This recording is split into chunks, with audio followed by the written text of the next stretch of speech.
déclencher la vente. Que recherchent les êtres humains, de quoi est-ce qu'ils ont besoin. Donc, vous devez être capable de maîtriser certains principes de persuasion, d'influence et de manipulation.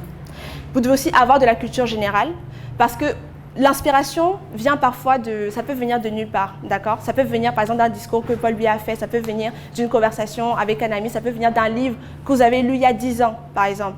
Donc, il faut vraiment que vous soyez curieux, que vous soyez ouvert et que vous cherchiez à vous renseigner dans différents domaines parce que c'est ça qui vous permettra aussi de rédiger des textes pertinents, d'accord? Des fois, avoir des notions en économie vous permet de rédiger de meilleurs textes. Avoir des notions en biologie vous permet aussi de rédiger des meilleurs textes, d'accord? Donc la culture générale, c'est très important. Et également, un truc qu'on oublie, la créativité, d'accord? Moi, je m'appelle, mon surnom, c'est la plume audacieuse. Pourquoi? Parce que parfois, il faut oser, d'accord? Il faut oser dire des choses qui vont choquer. Il faut oser utiliser des arguments qu'on ne soupçonne peut-être pas, d'accord? Et c'est aussi ça qui fait que les textes sur les pages du docteur de la startup sont attrayants, parce qu'il y a aussi cette dose de créativité-là qui vient, d'accord? Donc, n'essayez pas toujours de vous cantonner, d'être trop fermé, non. Osez, parfois, soyez audacieux. Osez utiliser des arguments que les gens n'utiliseraient pas forcément. Vous allez voir les réactions des gens. Si c'est négatif, ils vont supprimer la publication. Si c'est positif, bah, tant mieux pour vous. OK. Mais maintenant, comment faire de manière pratique pour devenir meilleur? Alors, tout simplement, il faut se former, évidemment. Mais par contre, la formation en copywriting coûte cher parce que c'est une compétence qui rapporte beaucoup d'argent. Donc, bah, pour se former aussi, ça coûte beaucoup d'argent. Donc, ça que j'ai précisé. Moi, par exemple, j'ai dépensé peut-être plus de 2000 € dans ma formation et je n'ai pas encore fini de me former. Et donc, les formations que j'ai faites, c'était des livres, lire plusieurs livres. Et en fait, les livres que je lis, ce n'est pas toujours des livres qui vont avoir trait directement au copywriting. C'est en fait des livres qui vont avoir trait à la publicité, des livres qui vont avoir trait à la persuasion, par exemple, comment se faire des amis, influence et manipulation. Des livres qui vont avoir trait aussi à la psychologie, au closing. Donc, c'est tout un ensemble de choses en fait qui permet d'être bon au copywriting. Les formations vidéo aussi, il y a des personnes qui font des formations exclusivement pour le copywriting, mais ce serait bien aussi de faire des formations sur le marketing, sur le closing, parce que ces notions-là sont liées en fait. Assister aussi à des séminaires comme celui-ci, à des webinaires. Emmanuel en organise souvent, donc si vous ne le suivez pas et que vous souhaitez devenir bon, je pense qu'il pourra aussi vous aider dans ce sens-là. Il y a des écoles pour ça quand même? Non. Non. En fait, il n'y a pas d'école pour ça. Le seul endroit où il pourrait y avoir des écoles, c'est aux États-Unis, parce que c'est vraiment là-bas que ce terme il est très populaire. Mais sinon, dans le reste du monde, il n'y a pas trop, et il n'y a pas d'école pour ça. Donc, vous devez vous former voilà, sur le tas, mais il y a des personnes qui forment très bien, d'accord? Donc, pour être bon en copywriting, franchement, si vous voyez des textes qui sont bons, prenez-les et recopiez-les, d'accord? Recopiez-les à la main, retapez-les sur votre ordinateur pour essayer de savoir en fait quelle est la structure que ces personnes ont utilisée. Quelle est l'accroche qu'ils ont utilisée? Pourquoi est-ce que ça vous a captivé? Ensuite, quelle est la première, le premier paragraphe? Quels sont les arguments qu'ils ont utilisés? Le deuxième paragraphe. Donc, essayez de prendre parfois des textes comme ça qui vous ont captivé, de les analyser pour voir ce qui est bon. Et à force de faire ça, vous allez vous rendre compte que parfois, lorsque vous voudrez écrire votre propre texte, bam, il y a des mots, des tournures de phrases qui vont venir de nulle part. Et en fait, c'est parce que votre cerveau aura assimilé ça. Donc, si vous voulez vraiment devenir bon, tous les jours, vous devez prendre au moins un texte que vous allez recopier, d'accord, analyser, et également écrire aussi vos propres textes. Donc, vous allez écrire, tester pour voir comment réagissent les gens. Sinon, pas trop réagi, bon, essayez d'écrire autre chose, de tester une nouvelle approche, analyser ce qui a bien fonctionné, pourquoi est-ce que ça a bien fonctionné et optimiser, d'accord? Donc, il y a pas mal de... j'essaierai à la fin, si vous êtes intéressé, de vous envoyer des liens. Bon, par contre, c'est en anglais. Il y a beaucoup plus de ressources en anglais pour que vous puissiez vous inspirer sur des articles ou des textes qui ont très bien fonctionné, comprendre pourquoi ça a été le cas et adapter à votre partie. Donc vraiment, pour être bon en copywriting, c'est l'apprentissage en continu, d'accord? Il n'y a pas un moment où, ok, c'est bon, j'ai atteint le top du niveau et je m'arrête là. On apprend tous les jours et de tout le monde, d'accord? On apprend de tout le monde. Donc c'est pour ça aussi que ça coûte un peu cher parce qu'il faut se former chez différentes personnes. Chacun, avec sa personnalité, va apporter de nouvelles choses, va apporter de nouvelles approches. Chacun, avec son expérience, va apporter quelque chose de nouveau en fait. Donc il faut vraiment se former de manière continue. Si vous souhaitez devenir très bon, en copywriting, déjà pour avoir les moyens de payer un copywriter, parce que le copywriting, ça prend du temps. Se poser pour réfléchir, ok, quel texte va permettre de vendre, ça prend du temps, d'accord? Et c'est pas tout le monde qui aime le faire déjà, et c'est pas tout le monde qui peut le faire. Donc c'est pour ça qu'avoir recours au service d'un copywriter, c'est bon. Et pour ça, il faut un peu d'argent. Donc c'est pour ça que vous devez avoir un peu quelques notions pour générer de l'argent. Ok. Donc là, on va faire une petite pause networking avant de continuer. Donc après cette pause de 10 à 15 minutes, on va voir vraiment quels sont les fondamentaux du copywriting. Donc quelques règles en rédaction, on va faire aussi un exercice pratique. Ensuite, on verra la structure d'un texte de vente. Et durant cette pause, j'aimerais que vous réfléchissiez aussi tous, bon, si certains d'entre vous n'ont pas un business, que vous ayez tous en fait un produit ou un service sur lequel vous aimeriez vendre. Comme ça, vous allez pouvoir faire les exercices au fur et à mesure sur cet exercice-là, enfin sur ce produit ou ce service. Est-ce que c'est compris?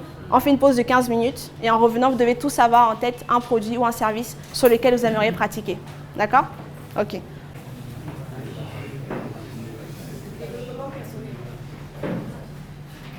C'est pas un produit ou un service? D'accord, ok. Ok. D'accord. Vendre de la formation. D'accord. Plus fort. Vendre des livres.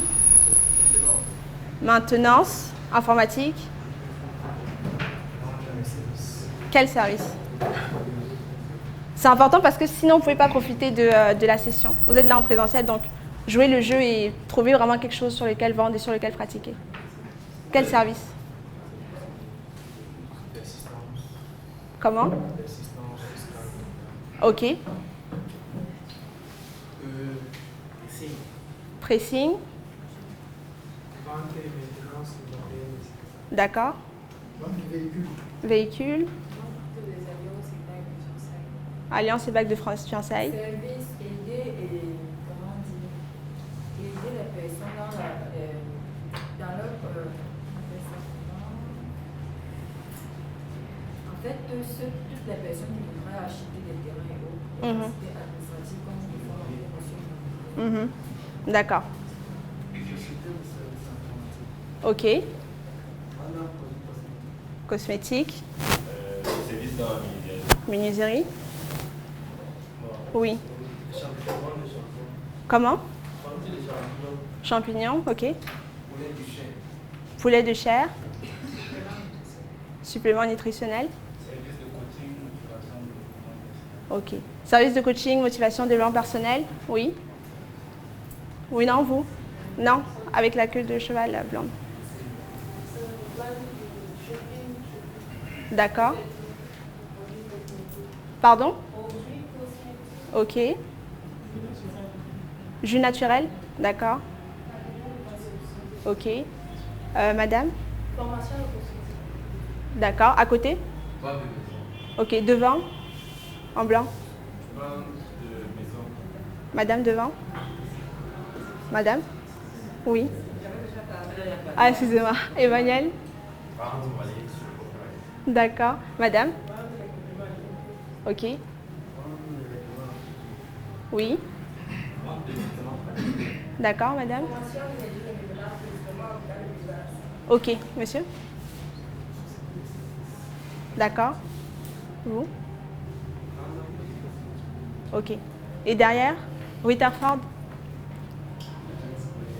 Ok. Oui.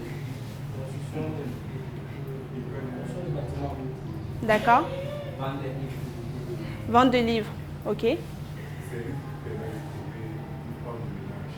D'accord. Vente de? Ok.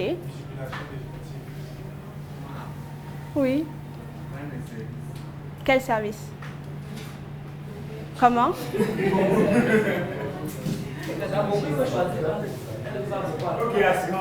Ok. D'accord. Ok. Vous êtes là? Oui. Vente d'applications de gestion. Ok. Consultance, d'accord. Ok.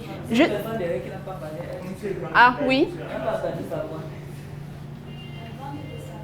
Vente de sacs? D'accord. Ok. Ok.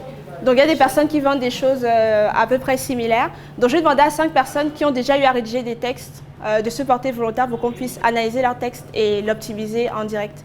Donc, est-ce qu'il y a 5 volontaires qui aimeraient proposer un texte qu'ils ont eu à rédiger pour qu'on voit comment l'améliorer? Oui? Tu veux? Ah, ok. 1, 2, 3, 4, 5. Ok. Bon, désolé. D'accord. Donc, vous pouvez déjà sélectionner votre texte. Comme ça, lorsque je vais vous appeler, vous allez venir le lire à haute voix. On va voir ce qui va, ce qui ne va pas et comment l'améliorer. Ok. Maintenant, passons aux fondamentaux du copywriting. Donc, il y a quelques règles très simples qui sont tellement simples qu'elles ne sont pas simples pour certaines personnes. Donc, ces règles sont fondamentales, en fait, parce que c'est ça qui permet d'améliorer votre texte. Ok? Alors, déjà, il y a une chose très importante. Si vous voulez vendre facilement, il faut que la personne en face puisse comprendre de quoi vous parlez. Par exemple, le monsieur derrière, je n'ai rien compris de ce qu'il fait. Donc, ce sera difficile pour moi d'acheter ce qu'il propose. Ok? Donc, si jamais vous êtes dans un secteur où il y a un jargon assez compliqué, vous devez tout faire pour démystifier ce jargon de manière à ce qu'il soit vraiment très simple pour la personne qui est en face de vous. D'accord? Il doit être tellement simple qu'un enfant de 9 ans peut comprendre, qu'un mécanicien peut comprendre, qu'un Ben Sikiner peut comprendre. Donc, tout le monde doit pouvoir comprendre de quoi vous parlez. Ok? Donc, vous devez simplifier au maximum votre discours. Ça ne sert à rien de vouloir sortir des figures de style trop compliquées, les mots, Molière, tout ça, on s'en fiche, d'accord? Il faut vraiment un vocabulaire très simple. Il faut aussi utiliser uniquement les mots nécessaires, d'accord? Ça ne sert à rien de faire des phrases trop belles, des phrases longues, et uniquement, enfin, d'utiliser des adverbes qui ne servent à rien. Utilisez uniquement les mots, le strict nécessaire en fait, d'accord? Plus votre message sera court et simple, donc c'est ça qu'on va voir après, utiliser des phrases courtes, mieux ce sera pour la personne en face de vous. Et lorsque je dis des phrases courtes, pour vous situer par exemple, il ne faut pas plus de 2 virgules dans la phrase, d'accord? Il ne faut pas que la phrase fasse plus de, je ne sais pas, 3